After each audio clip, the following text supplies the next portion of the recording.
Oi, eu sou a Gabi Xavier e hoje tô aqui pra falar de capítulo novo de Berserk. Se 2020 já foi um ano estranho e muita coisa entrou em ato e Berserk lançou 10 capítulos, já começamos 2021 com o anúncio de um eclipse, porque já temos capítulo novo, capítulo 363, e eu tô aqui pra comentar com vocês. Dessa vez eu não trouxe o André porque eu precisava gravar rápido e ele tava ocupado e a gente não conseguiu atrelar horários, e pra vocês não ficarem sem vídeos estou aqui, mas conversamos antes. Então, grande parte dos comentários aqui já tem conversa prévia com eles, e se vocês quiserem ver conteúdos com nós dois juntos de qualquer maneira, youtube.com/sala do tempo.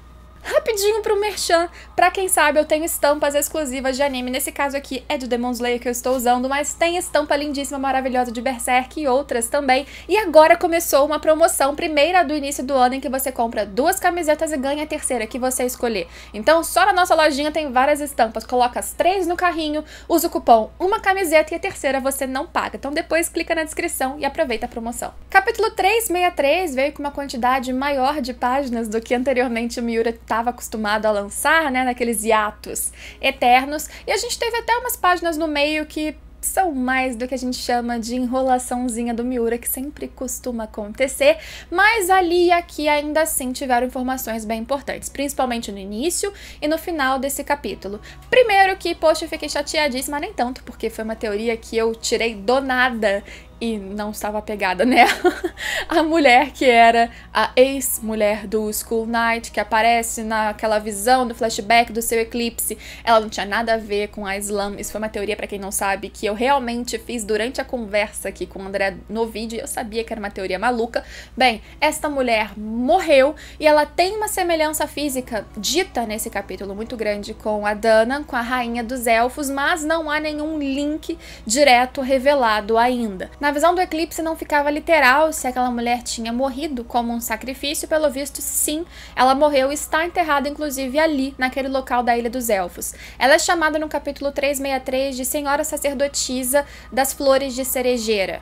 E tem até uma semelhança para além do físico com a Rainha das Flores, que é Dana, né? Mas não fica claro naquela conexão entre os dois ali, se ela reencarnou e agora é aquele ser, se há alguma conexão extracorpórea de reencarnação ou física entre as duas. Já que estão no mesmo local, na mesma ilha, uma ilha mágica, e a semelhança física é apontada no capítulo, algum link deve ter, mas aí ficam os passos para as nossas teorias por enquanto. Não só a ex-mulher, essa sacerdotisa do Skull Knight, estava enterrada na raiz daquela árvore mágica, mas também parece que outras ovelhas, ou seja, provavelmente outras pessoas importantes para o Skull Knight, estão enterradas naquele mausoléu.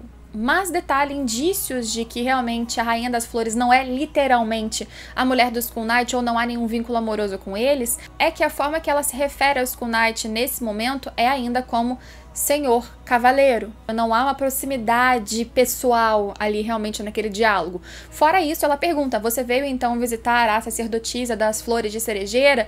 E ele fala, na verdade, que agora, como aquele ser que praticamente é um espectro do ódio, como é afirmado também nesse capítulo, não há qualquer espaço para sentimentos mortais, aquele brilho dos sentimentos mortais, portanto, então, amor. Ele não foi visitar aquele corpo, ele não tá ali por saudades, pelo menos é o que ele diz. Ele é apenas um espectro, um presságio do mau caminho, um espectro de ódio, de rancor, e isso, de novo, é afirmado não por ele, mas no final desse capítulo. E talvez seja um dos caminhos que talvez o Guts possa seguir, já que ambos são muito parecidos, como o próprio Guts percebe no começo do 363 e como é dito pra ele no final. E aí o Arquimago passa algumas informações importantes sobre a Flora. Quando a Shirk pergunta pra ele qual era a ligação da Flora, sua antiga mestre, então, com o Skull Knight, o que ele fala é que a Flora era serva, na verdade, não do Skull Knight, mas sim diretamente da sacerdotisa das Flores de Cerejeira. E sim, de qualquer maneira, a Flora tinha um apreço e uma ligação muito grande com ambos, com tanto o Skull Knight quanto com a sacerdotisa. Ela tinha uma ligação muito forte, talvez forte demais, como é dito, inclusive, nesse capítulo. Será que ela tinha alguma ligação amorosa com o Skull Knight, da mesma forma que a Shirk hoje tem em relação ao Guts, que seja unilateral ou apenas são paralelos, não exatamente espelhos.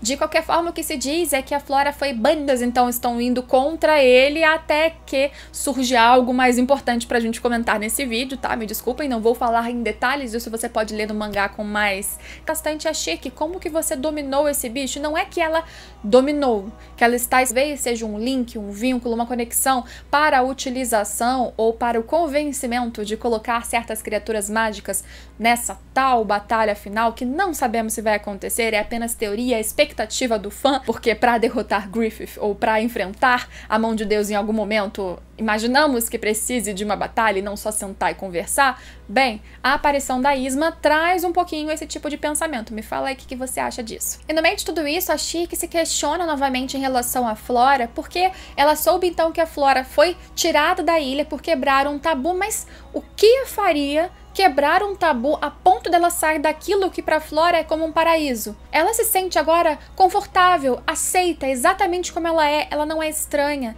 ela não é diferente, ali ela pode maximizar seus poderes, aprender e combinar entre seguir a vingança ou seguir a proteção e o amor de alguém que se importa com ele. Cheia, o que a gente vê no final do capítulo é a criança do luar aparecendo, Moonlight Child, o que é em parte filho de Guts e Casca e em parte Griffith Zombie, a essência dos dois nesse momento na noite de lua cheia aparecendo novamente para papai Guts. Trazendo não sei quais pensamentos, porque isso a gente só pode descobrir no próximo capítulo, que não sabemos quando virá, mas se o Miura continuar empolgadíssimo, a gente tem outro capítulo pelo menos esse ano, que para fãs de Berserk já é uma coisa bem boa. Espero que tenha mais ainda, né?